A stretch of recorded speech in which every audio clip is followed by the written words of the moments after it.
Halo Hai. teman-teman, gimana kabarnya? Jangan heran karena ada kita berdua di sini.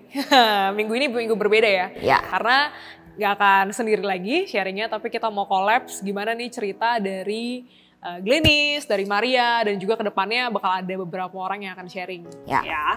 Sebenarnya kita kenapa harus kayak gini? Ya kita rindu ibadah yang sejati kita lakukan jauh lebih sederhana, jauh lebih aplikatif, jauh lebih nyata karena kita mau cerita dari sisi kita nih. Ya. Kalau minggu lalu Kak Diman udah jelasin soal ruangan-ruangan, kenapa kita harus lakukan pembaharuan budi, melakukan ibadah yang sejati supaya kita mengalami kepenuhan Kristus. Yes. Nah, gue nih sama Maria hari ini mau sharing dari sisi apa yang gue alamin, terutama ruangan-ruangan mana sih yang Tuhan izinkan itu, Tuhan singkapkan, Tuhan kasih tahu kita, dan Tuhan mau kita pulih, ya nggak Mar? Betul banget. Karena gue percaya gitu ya, apa yang kita lakukan hari ini sebagai ibadah yang sejati itu bukan cuma mantra, bukan program gereja, tapi benar-benar powerful karena kita ngalamin. Ya, betul. Nah, nggak usah lama-lama lagi, gue akan mulai ya. Kenapa sih tema kali ini tentang pembaruan pikiran? Jadi kita udah belajar ya, ibadah yang sejati kan ada 3, coram deo, melakukan segala sesuatu di hadapan Tuhan, pembaharuan pikiran ataupun budi, dan juga gaya hidup tubuh. Nah, kita akan belajar tentang pembaharuan pikiran ini, pembaharuan budi. Gue akan mulai dengan sebuah ilustrasi teman-teman ya. Ilustrasi. Kita buka deh ayatnya dulu deh ya. Kita buka ayatnya di Keluaran 20 ayat 3. Jangan ada padamu Allah lain di hadapanku. Ya.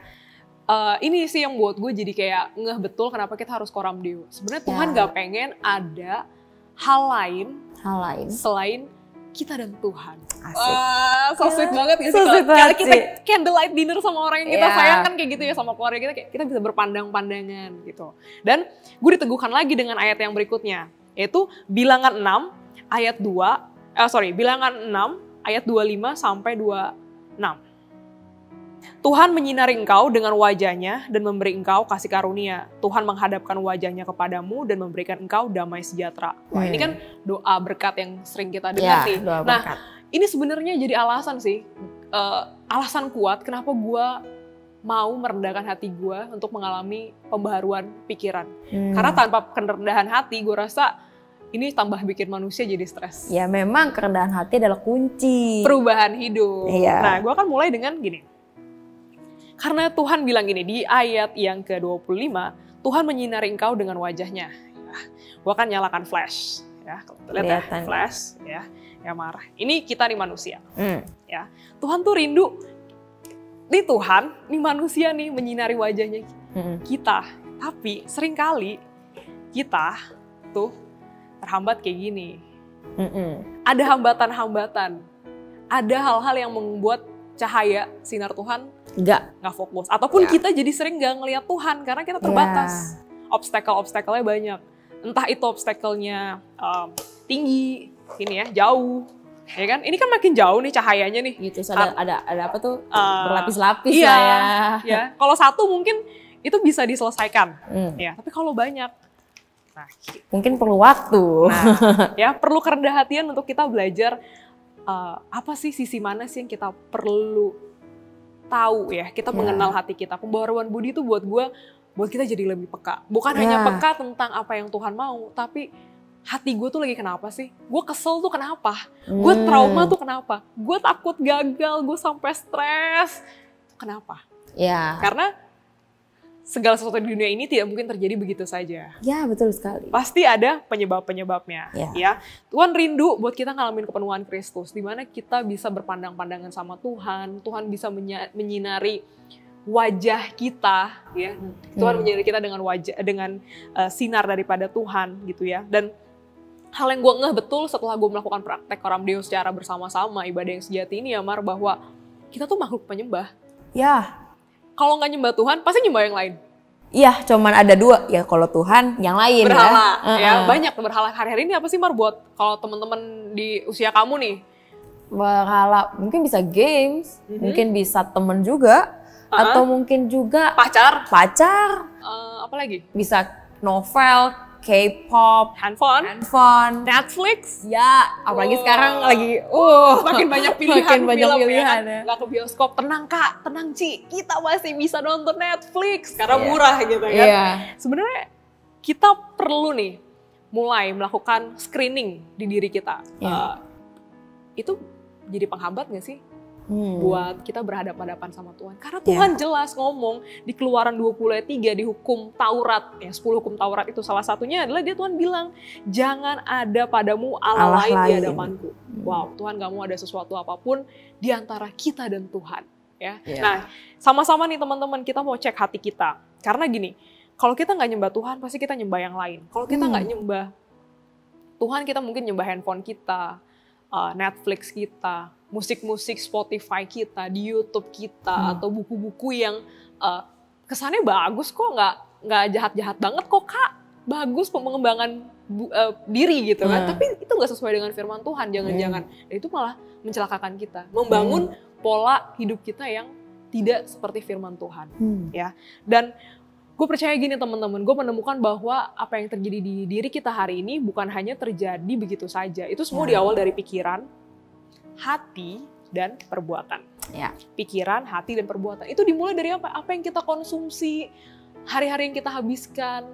Kalau kita stres sama kerjaan ya, kalau gue sih kan udah kerja ya, stres sama kerjaan, tuh pasti bawaannya senewan mulu. Bawaannya bad mood banget. Hati panas, ya kemarin kalau deadline UAS pasti kan panik ya, kayak semua orang kayak salah gitu, lu jangan ganggu gue, please jangan ganggu gue gitu ya. Bener. Terus kita kayak punya banyak alasan buat kita nggak komsel, nggak ibadah, nggak baca firman, mulai banyak excuse, mulai banyak permakluman diri. Nah itu tuh yang jadi lama-lama mempengaruhi hati kita, mempengaruhi perbuatan kita gitu. Semua nggak ada yang terjadi tiba-tiba, sekalipun hal-hal yang tidak seperti dosa. Ya misalnya respon, dia jahat sama gue Kak, ya gak apa-apa dong, gue balas aja. Secara mungkin nalar manusia, ya mungkin dia keterlaluan, gak apa-apa lah lawan dikit gitu ya. Tapi apakah itu respon yang Tuhan mau kita lakukan hari-hari ini sebagai anak Tuhan, apalagi kita lagi praktekin namanya Coram Deo. Apakah respon yang buruk itu malah menjadi menghambat sinar Tuhan yang menyinari kita? Ya, kita harus cek nih hati kita. Semua berawal dari hati. Seperti hafalan yang minggu lalu, jagalah hatimu dengan segala kewaspadaan, karena dari situlah terpancar kehidupan. Dari yang dalam nih teman-teman, kita mau cek. Kak Edi ibaratin hati kita, pelajaran SPK, pelajaran SA Academy ya, Sparkling Academy, bahwa hati kita ibarat kata ruang-ruang. Ya, rumah. Rumah dan ada ruangan-ruangan. Rumah Maria ada apa aja, Mar, ruangannya? Yang pertama pasti masuk ruang tamu. Ya, ada ruang tamu, terus ada kamar. Yang pastinya ada WC. Iya dong. Ada WC. Ada dapur buat makan. Ada ruang makan. Gudang juga ada. Ada gudang. Ada ruang kerja, meja belajar. Ada juga perpustakaan ya, mungkin rak-rak buku. Nah, kita akan breakdown nih teman-teman ya. Kan ada ruang tamu ya. Biasa kita menempatkan hal-hal yang umum, temen kita, hal-hal yang biasa-biasa aja yang kita nggak terlalu anggap itu penting, itu di ruang tamu. Mungkin ruang tamu tuh ruangan yang hubungan hati kita tuh kayak biasa aja lah, nggak mau terlalu pusing. Nah, ruang keluarga, ruang tamu biasa campur nih sama ruang keluarga, tapi kita akan spesifik bahas ruang keluarga karena ada mama, papa, adik, kakak, om, tante, mungkin ya tinggalnya sama om, tante, sama kungkung, sama kakek, nenek, sama popo gitu ya. Gimana nih hubungannya hari-hari ini? Nah, itu ruangan khusus tuh. Kita akan mulai inget-inget sambil ngecek hati kita ya gitu ya. Apakah ini hubungannya sudah baik? Atau kok masih ada respon-respon yang aduh kayak dia terlalu jahat buat gue deh gitu. Atau masih merasa bahwa fine-fine aja kok, nggak ada masalah. Gak apa-apa, checklist dulu aja. Nanti kita screening sama-sama ya. Terus ada dapur. Dapur ini tentang apa yang kita olah, apa yang kita siapkan buat diri kita ya. Ada ruang makan, ini ruang makan, ruang dapur mirip-mirip ya, ruang kehendak, keinginan daging. Hari-hari ini apa sih yang kita inginkan? iPhone 12? Waduh, yang baru ya. Yang baru itu. Atau pengen kaya, gue sebelum 30 gue harus kaya. Nggak salah sih gitu ya, tapi apakah itu jadi keinginan hati Tuhan buat hidup kita gitu ya? Kendak-kendak daging lah yang maksudnya kita belum perlu, tapi kita kayak ngotot untuk dapetin itu gitu ya. Ruang tidur, kamar tidur kita nih ya, sesuatu yang kudus teman-teman, sesuatu yang sifatnya mungkin personal ya, dimana katanya kan kamar itu ruang tersembunyi ya. Ketika lo sendirian di kamar, apa yang lo lakukan, apakah lo sama dengan orang yang ketika kita berkumpul bersama-sama, itu bicara soal dosa, masturbasi, onani, dosa dalam hati misalnya. Nah, ini Tuhan izinkan nih untuk kita kenali hati kita lewat ruangan-ruangan ini. Betul. Dan ada namanya WC, kamar mandi. Kamar mandi. Ini bicara buat kita kan mandi, ya, pipis gitu ya. Ini hati nurani nih apa yang keluar. Pastikan kita peka dengan apa yang Tuhan ngomong lewat hati kita, lewat alarm-alarm kita gitu. Gue percaya anak muda di Sparkling tuh sebenarnya alarmnya tuh bunyi terus. Tapi masalahnya kita mau respon gak ya, Mar? Ya. Seringkali kalau gue sih kadang, dulu deh, matiin dulu, snooze dulu deh. Ya, dan berikutnya adalah ruang kerja nih, ruang belajar, meja kerja, meja belajar gitu ya, tempat kehidupan kerja dan kehidupan sekolah kita gimana gitu ya. Apakah kita jadi orang yang takut dinilai, takut dikritik, takut dapat nilai jelek, takut gak naik kelas, tapi nggak mungkin lah, kalau di Sparkling semua pinter-pinter ya. Takut remedial, takut gak dapat beasiswa, takut nggak kuliah. Banyak tuh ya, kayak mulai bergejolak hari-hari ini ya di Sparkling. Dan yang terakhir nih ruang perpustakaan, ruang imajinasi. Nah ini nih biasa perpustakaan tuh kan buku-buku ya banyak. Gak soal buku teman-teman, gak cuma soal novel. Tapi apa yang kita konsumsi kayak film, musik. Gue gak larang sih teman-teman buat denger lagu dunia ya, lagu sekuler. Banyak kok yang bagus-bagus dan membangun gitu. Tapi apakah itu jadi dasar? Lirik-lirik itu jadi dasar lo memandang dunia dibanding lo mencintai firman. Nah, hari ini pertanyaannya, apakah teman-teman secinta itu dengar musik sekuler dan secinta itu juga baca firman? Nah ya buat gue pribadi gue akan cerita nih pengalaman gimana sih gue akhirnya menemukan pembaharuan budi, mengalami pembaharuan budi. Gue hanya melakukan 3S. Ini versi gue. Nanti Maria akan cerita lagi versi Maria. 3S tuh pertama sortir dulu ruangan-ruangan mana yang kayaknya ini harus dibenerin, diberesin satu persatu. Tuhan izinkan gue mempunyai kerendahan hati. Gue tahu bahwa ini kayak ruang kerja gue yang perlu diperbaiki. Pertama sortir. Gue ngalamin banget di ruang kerja dan perpustakaan teman-teman ya. Sortir, ruang kerja dan perpustakaan. Gue menemukan ada 2 ruangan ini. Kedua, ketika gue tahu ini berantakan, jadi gue kan kerja ya sebagai jurnalis di TV swasta di Kompas TV. Mungkin teman-teman kira gue keren banget ya. Muncul di TV. Bisa ngomong, live report, siaran gitu kan. Ciglenis pinter ngomong dan lain-lain. Guys, hampir setiap hari selama 1 tahun ini di 2020 gue stres banget, Mar. Kayak kenapa gue stres? Gue di titik yang gue baca prompter itu gue salah-salah. Wow. Salah-salah, gue sedih kayak membaca pun sulit gitu kayak aduh gue kayak bahasa Indonesia gue buruk banget. Belibet, slip tongue, salah, terus meleset kata-katanya. Jadi sering banget gue dengar komen bahwa lu fokus dong, lu lagi kenapa sih? Ada kalimat-kalimat gitu.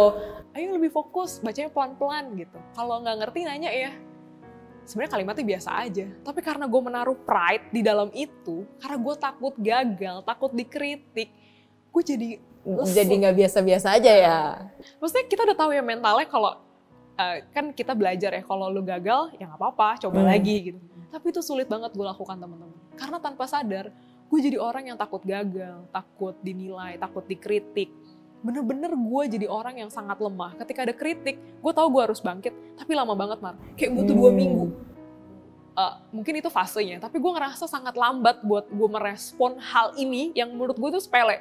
Gue tahu ini sepele, ini bagian dari proses, tapi itu lambat banget buat gue berubah. Butuh gue dapat respon yang bener, akhirnya gue bangkit gitu di ruang kerja. Sampai akhir di titik gini, gue belajar bahwa respon gue bukan lagi soal biar siarannya bagus, biar siarannya nggak malu-maluin Tuhan. Sebenarnya bagus kan doa gue? Sih. Bener dong doa gue. Biar bagus, Tuhan berkatin, gue lakuin yang terbaik dan gak malu-maluin Tuhan. Jadi sebagai terang anak ya? Tuhan. Iya gitu kan, karena kantor gue kan juga banyak orang yang belum percaya Tuhan gitu.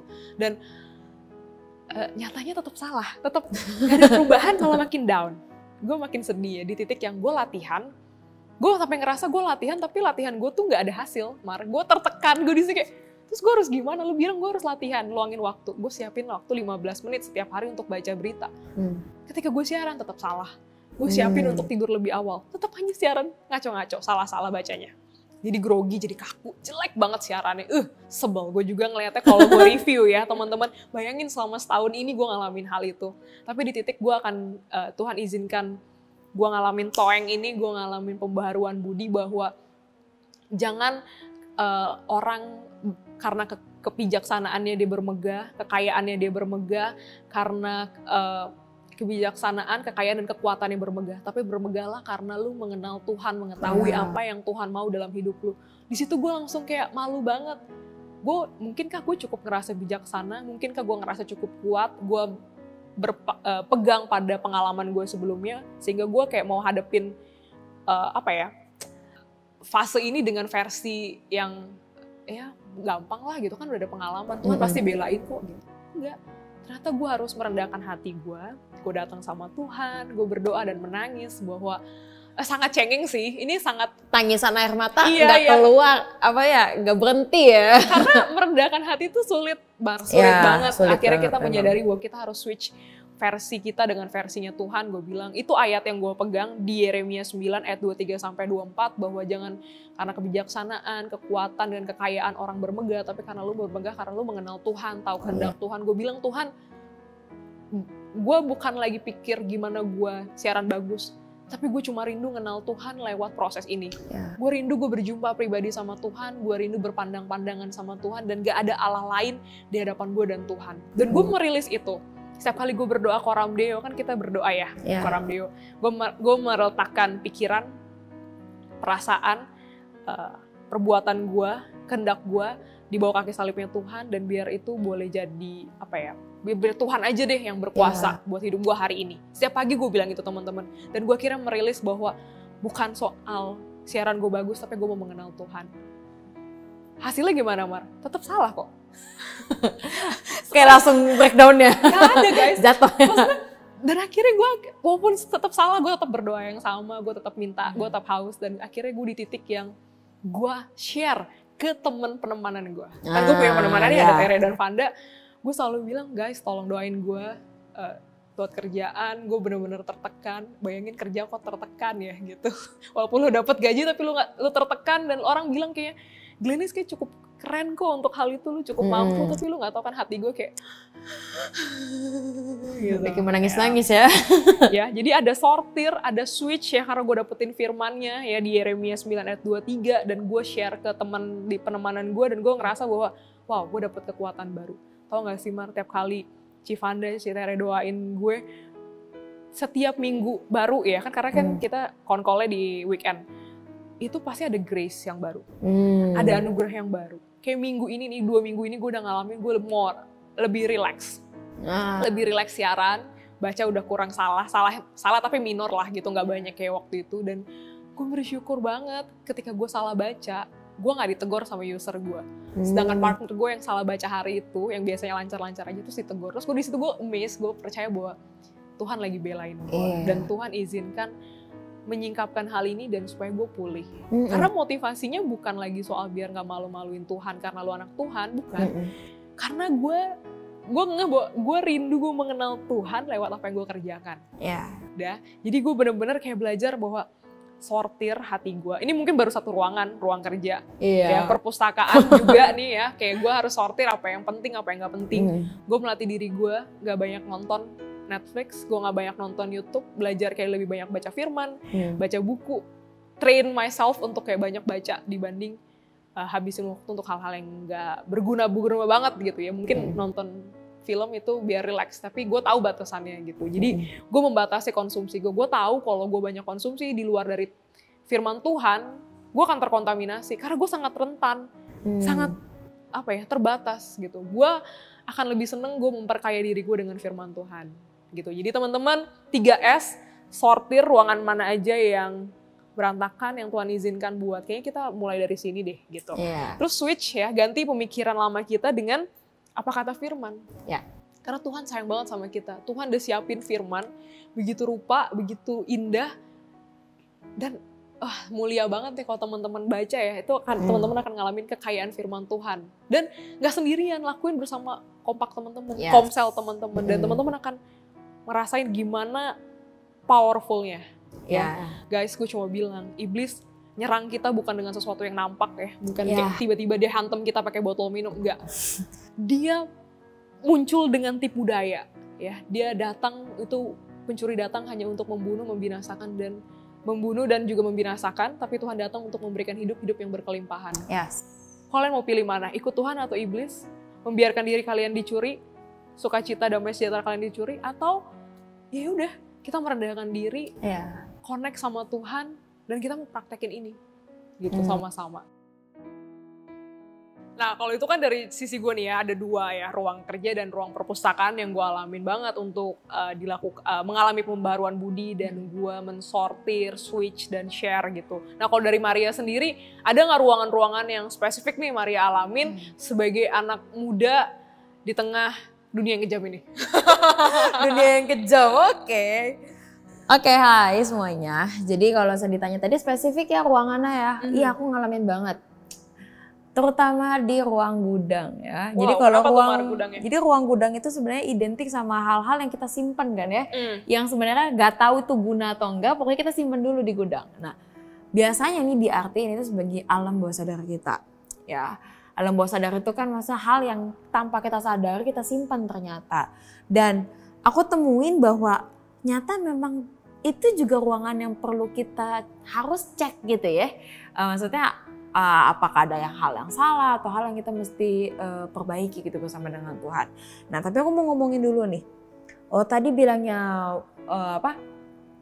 tujuan dari perubahan pikiran seperti yang Kodiman bilang kemarin dalam kepenuhan Kristus. Nah kepenuhan Kristus yang memang Tuhan ingin kita alamin ya, yang aku lihat adalah tahan uji.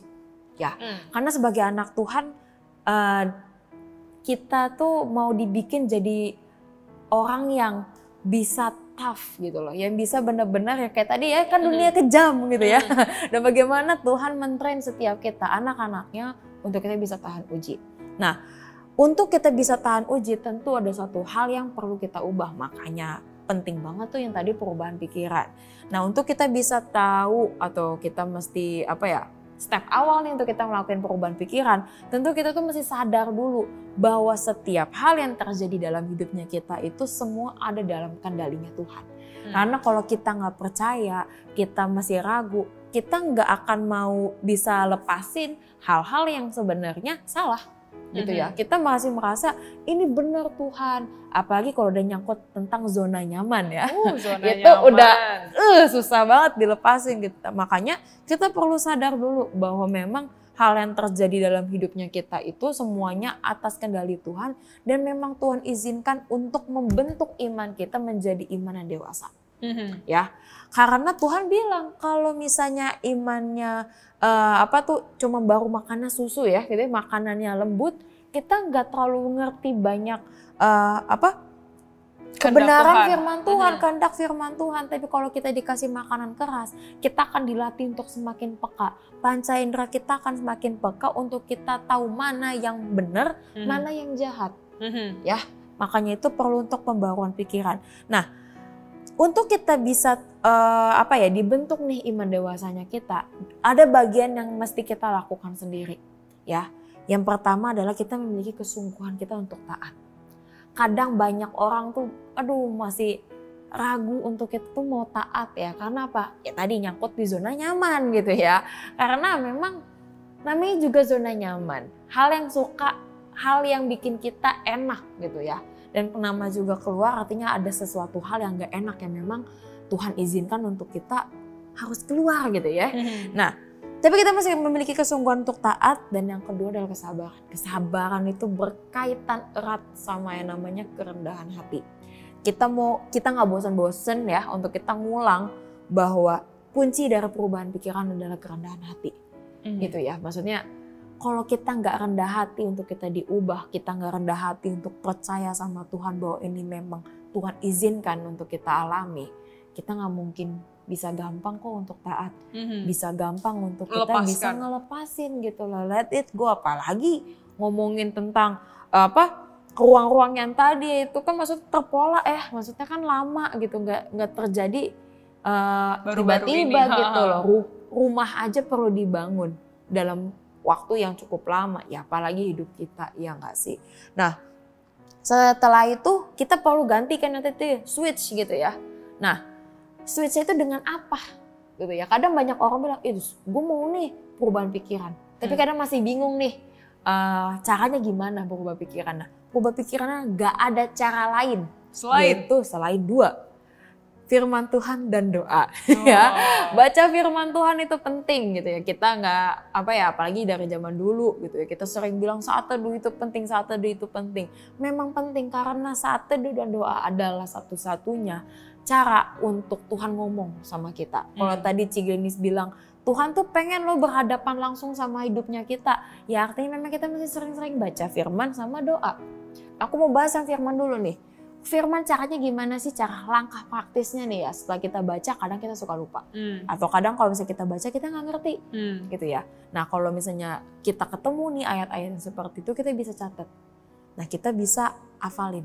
Kita mulai memperkatakan firman. Kita mulai ayat-ayat yang powerful ya. Iya. Kayak Filipi 3 ayat 14 iya, itu powerful banget. Powerful banget. Buatku pribadi itu jadi ayat hafalan yang harus banget, wajib banget hafalin gitu. Karena segala perkara dapat ku tanggung di dalam Dia yang memberikan aku kekuatan. Itu ku terusan ngomongin di hampir setiap hari gitu ya. Apalagi nanti kalau aku misalnya share, kalian akan tahu nih kenapa aku terus ngomongin gitu ya. Tapi kita mau balik dulu, jadi lewat ayat hafalan. Nah kalau misalnya aduh susah nih, ayat hafalan kadang suka lupa, kita bisa tambahin di HP kita. Gitu. Misalnya kan sekarang HP udah jadi kayak sering banget ya, apalagi pandemi kayak gini, kadang Zoom dan segala macam ya. Jadi kita bisa taruh ayat itu di laptop, kita bisa taruh ayat itu di HP kita, jadi lock screen gitu ya. Jadi tiap kali kita ngelihat kita jadi ingat. Tiap kali kita baca kita udah confess firman. Nah itu mungkin dari firman Tuhan. Nah yang kedua dari doa. Gimana tuh Marco doa? Kalau dari doa sendiri, mungkin secara pribadi kita udah doa. Tapi yang justru yang powerful adalah ketika kita berdoa korporat. Aku ngalamin banget loh. Ini kalau aku versi penemanan ya. Kalau Mari ini versi sama keluarga ya. Sama keluarga gitu ya. Jadi memang maksudnya kan di sini pandemi. Jadi memang menurutku jadi waktu tersendiri kita untuk kita semakin dekat sama keluarga kita yang ada di rumah. Kita bangun mesbah keluarga gitu ya. Kebetulan kita setiap hari. Ya kita setiap hari, setiap malam gitu ya. Kita jadwalin, kita sempatin waktu untuk kita mesbah doa. Nah, buat apa sih? Untuk nguatin firman-firman yang tadi kalian baca, yang tadi kalian bingung. Dari situ kadang Tuhan pakai orang lain untuk menguatkan kita. Menjelaskan firman. Untuk juga menegur. Jangan lupa bahwa Tuhan memakai orang lain juga untuk menegur kita. Tentunya dengan kasih. Makanya kalau ditegur lewat doa itu tuh beda ya feelsnya ya. Dibanding gitu. Dipanggil duduk berdua gitu. Kayak di sidang. Kayak di sidang. Tapi kalau misalnya lewat doa, hadirat Tuhannya kerasa gitu lembut, ya. Lebih dengan lembut, kasih sayang. Dengan kasih sayang. Makanya perlu kita doa secara korporat. Lewat mesbah doa. Kalau misalnya sama keluarga belum, bisa ajak teman-teman komsel kita. Atau yang tadi penemanannya kita, kompak-kompaknya kita. Kita bisa ajak mereka untuk kita berdoa bersama, nguatin saling juga di situ ya. Kita bisa bahas firman Tuhan bareng juga gitu selain berdoa. Nah, aku mau kuatin lewat apa yang aku alamin. Kalau tadi sempat ada spoilernya dikit ya di ruang gudang gitu. Kenapa sih gudangnya Maria nih? Ada yang harus dibongkar kayaknya. Memang harus dibongkar ya. Memang harus dibongkar. Jadi memang tahun ini kan karena memang dirumahkan, jadi kuliahku juga online, harus virtual. Online secara virtual. Walaupun memang sebenarnya desain ya, kebetulan aku ngambil fashion design, jadinya memang sedikit sulit ya untuk maksudnya kayak karena praktek semua, jadinya kalau harus belajar sendiri jatuhnya gitu ya. Nah, aku nemuin banyak kesulitan-kesulitan sampai satu kali Tuhan izinkan aku untuk ketemu beberapa guru. Jadi gak cuma satu, beberapa guru di semester 3 dan semester 4. Nah guru ini itu bukan cuma mematikan karakter. Wow, bahasanya kuat banget ya. Tapi memang gitu, jadi dia mematikan karakter, mematikan semangat dan potensi juga dengan kata-kata yang sia-sia, menjatuhkan banget lah gitu. Dia selalu setiap kali kita kerjain tugas gitu ya, selalu tugas kita dibilang mengecewakan. Selalu dibilang pasti nilainya jelek. Bahkan memang terakhir itu ya, nilaiku itu di bawah KKM. Gitu. KKM biasanya kan 6 ya, ini berarti 5 bawah gitu ya. Padahal aku tuh udah ngerjain itu tuh gak tidur. Jadi setiap bulan, setiap minggu, hari Minggu pasti aku nggak tidur untuk kerjain tugasnya dia. Dan selalu dibilang mengecewakan. Terluka, tertekan, deadline juga banyak. Kira membuat aku jadi stres. Tapi karena perlahan, jadi aku sendiri sebenarnya nggak sadar. Sampai akhirnya aku sempat drop, sampai gak bisa buka laptop. Setiap kali ngelihat laptop, setiap kali ngerjain tugas pasti gemeteran. Kalau udah gemeteran makin dilanjut dong, maksudnya kan karena deadline gitu ya. Lanjut, berhenti, udah gemeterannya berhenti tapi tiba-tiba nangis sendiri. Kejer. Stres banget berarti ya. Stres banget, tertekan banget. Nangisnya itu langsung aja gitu, tiba-tiba nangis gitu kerasa. Sampai akhirnya nangisnya berhenti, tapi sesak nafas. Itu pertama kali dalam hidup Maria atau ngalamin yang tertekan kayak gitu ya? Iya, sampai susah nafas. Sampai akhirnya aku langsung hubungin dokter dong ya. Aku hubungin dokter sampai akhirnya oke, kamu kena GERD. Jadi GERD itu adalah satu kondisi di mana asam lambungnya kita itu naik ke atas karena stres.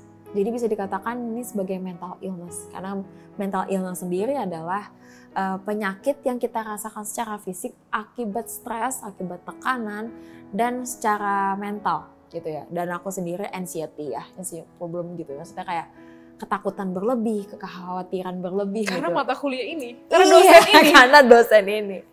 Dan aku nggak pernah mikir bahwa ini akan terjadi dalam hidupku, gitu maksudnya secara pribadi.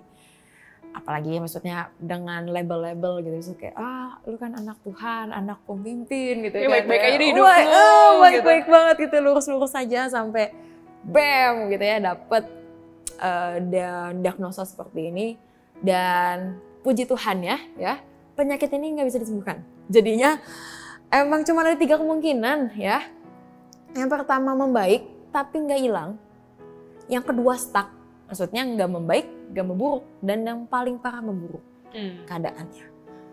Dan ini membuat aku sendiri akhirnya punya label gitu ya. Secara pribadi ada intimidasi bilang, ya udah hari ini berarti lu jadi anak yang punya mental illness. Label diri sendiri. Label diri sendiri ada.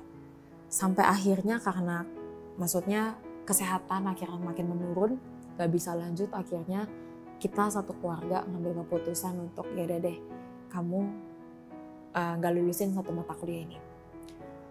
Tapi pas gak lulus ini pun ada lagi intimidasinya gitu. Maksudnya kayak berarti lu gagal ya, lu bukan anak yang nyata, lu bukan anak yang berbakat di sini. Kayak intimidasi jahat banget, tipu daya iblis tuh ya. Jahat banget. Kejam banget. Kalau hari ini aku bisa ketawa, percayalah itu semua kasih karunia Tuhan gitu ya. Jadi memang intimidasi kayak gitu terus berlanjut setiap hari. Bener-bener kalau nggak ketemu nih sama hal ini, kalau Tuhan nggak ingetin, bakal susah gitu untuk aku bisa tetap lanjut gitu. Tapi memang kayak tadi aku bilang, ini semua atas kendalinya Tuhan. Tuhan emang sengaja izinkan ini terjadi. Walaupun kesannya kalau kita pikir, Tuhan jahat banget ya. Kok aku harus ngalamin kayak gini? Iya gitu, langsung kayak playing victim, langsung kayak bisa kita kecewa sama Tuhan, kita bisa ini. Sampai akhirnya kita bangun mesbah keluarga, Tuhan ingetin lewat papa. Bahwa ternyata aku punya trauma. Kata kunci baru trauma tuh ya? Trauma gitu ya. Jadi aku dulu kena trauma TK. Jadi ini terjadi pas aku TK, jadi ada satu guru di mana dia itu sama lah gitu ya. Maksudnya ngomongnya sia-sia, bentak-bentak, sampai aku gemeteran dan aku gak bisa kerjain apa-apa. Dan itu pelajaran mata. Makanya sampai aku lulus sekolah mataku gak baik-baik juga gitu ya.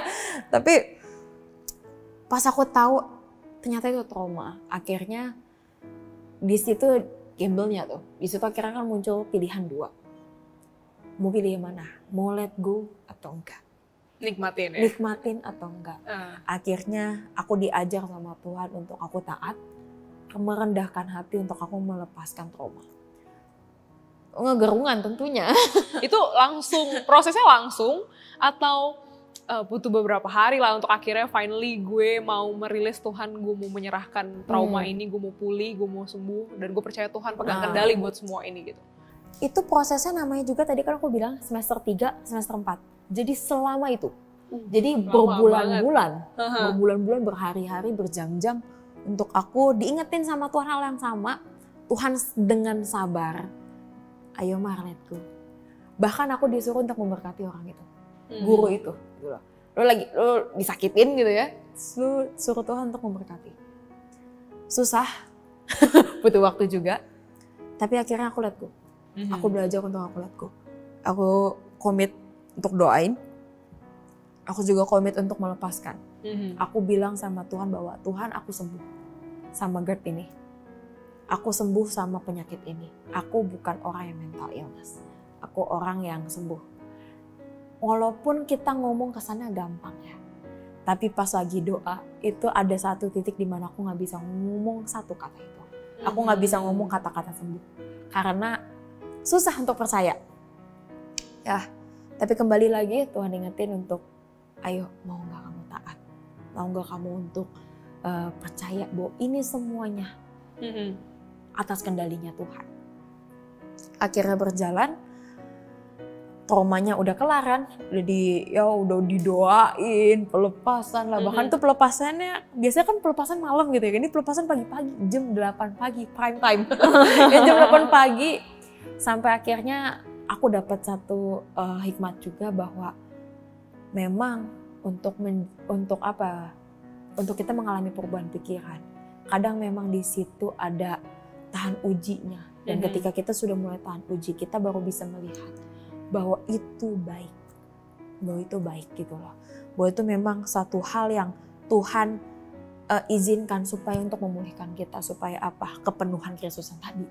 Supaya gitu kita bisa berhadapan-hadapan sama Tuhan tanpa lagi ada khawatir, rasa tertuduh. Bayangin ya kalau kita pengen berhadapan sama Tuhan, pengen punya hubungan yang baik sama Tuhan, tapi kita masih simpen hal-hal yang buruk, perbendarahan yang lama, kita nggak mau keluarin dan kita nggak mau ganti dengan apa kata firman Tuhan, pasti itu nelangsa banget ya buat kita. Nelangsa banget. Dan jadinya nggak maksimal ya Mal. Tapi hari ini kalau buat Maria sendiri, setelah udah merilis, ya mencoba untuk terus ya, ketika ingat khawatir, ya dituduh gitu ya sama iblis gitu, merilis kan pasti kita gitu. Responnya saat ini lebih gimana Mas? Apalagi Maria udah failed ya, maksudnya memilih untuk kayaknya gue tunda deh kelulusan untuk semester ini dan gue akan coba di semester berikutnya. Feel better Mar?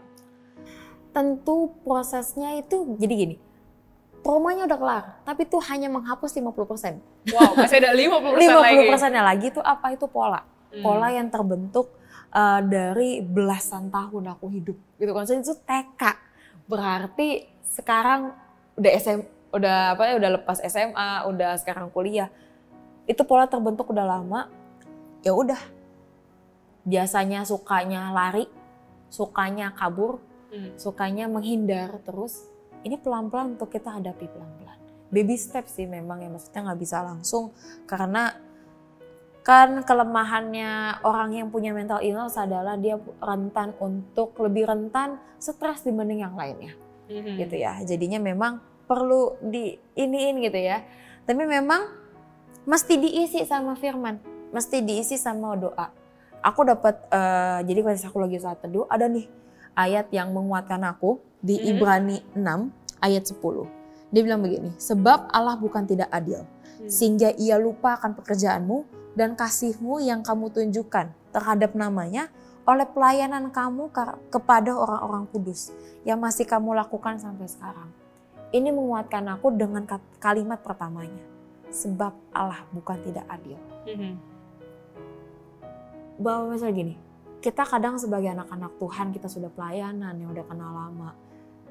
Kadang ketika kita ngadepin kayak gini, kita ngerasa bahwa hidup kita gak adil. Ya, kita merasa bahwa kayaknya Tuhan tuh jahat ya gitu ya. Tapi sekali lagi gue mau kuatin kalian bahwa Tuhan itu bukan Tuhan yang tidak adil. Dia memperhitungkan semuanya, dia nggak lupa setiap pengorbanan, setiap hal yang kamu lakukan dan itu tidak sia-sia. Dan itu menguatkan aku secara pribadi gitu. Di samping dari ayat hafalanku tadi di Filipi 3 ayat 14 ya, itu aku terus omongin, itu baru kerasa banget kan ya, segala perkara dapat kutanggung di dalam Dia memberikan aku kekuatan. Terus ketika aku takut, aku confess. Ketika aku takut, aku ngomong. Ketika aku sulit untuk mengatakan kata sembuh, aku confess. Karena pertukaran itu sebenarnya udah ada di kayu salib. Tinggal kita tuh mau inget, mau praktekin atau enggak, mau rilis atau enggak. Betul. Ya kan? Nah betul kayak banget. gitu tuh, wow. Luar biasa banget ya. Jadi panjang prosesnya, bukan sesuatu hal yang mudah, tapi ketika kita udah alamin tuh kayak lega banget. Kita baru ngerti bahwa kenapa ya nggak boleh ada berhala lain.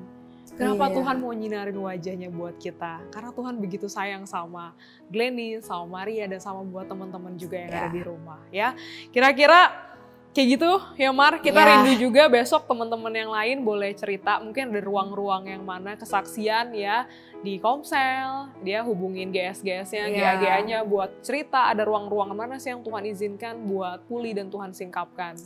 Kayak gitu, kita harap ini boleh jadi inspirasi, ya. Bukan sesuatu yang pakem ideal ya. Pasti kita masih belajar untuk terus merilis. Baru satu ruangan.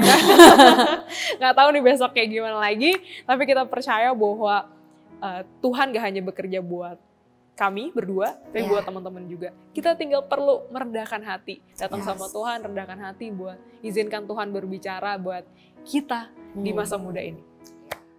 Oke ya, kita bersatu dalam doa.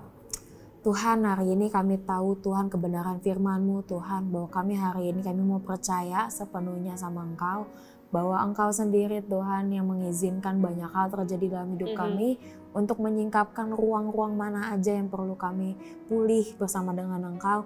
Dan kami mau Tuhan belajar merendahkan hati, kami belajar Tuhan untuk kami sabar sama prosesnya, rendah hati untuk kami mau bersungguh-sungguh taat, menggenapi Tuhan berjalan bersama dengan Engkau. Kami belajar untuk melepaskan satu hal-hal yang kami tahu Tuhan itu salah, dan kami mau terus Tuhan mengimani bahwa kami adalah anaknya Engkau yang berharga, kami adalah anak-anak-Mu Tuhan yang berhasil, yang bisa mengubah pola-pola yang tidak benar menjadi pola-pola yang benar. Dan kami Tuhan mengalami kepenuhan Kristus itu dalam setiap hidupnya kami. Engkau Tuhan yang memberkati Tuhan setiap anak-anak-Mu Tuhan di Sparkling Tuhan. Biarlah Tuhan setiap kami bisa belajar Tuhan terus berjalan bersama dengan Engkau, mengalami perubahan pikiran. Kami terus Tuhan mengalami Tuhan perjumpaan pribadi kami Tuhan, lewat firman Tuhan, lewat saat teduh ketika kami confess, maupun kami Tuhan membangun mesbah keluarga Tuhan, membangun mesbah Tuhan di dalam komunitas kami, di dalam kompaknya kami, ketika kami berdoa sendiri pun kami terus mengalami Tuhan. Thank you Tuhan, thank you Yesus. Haleluya, amin. Amin.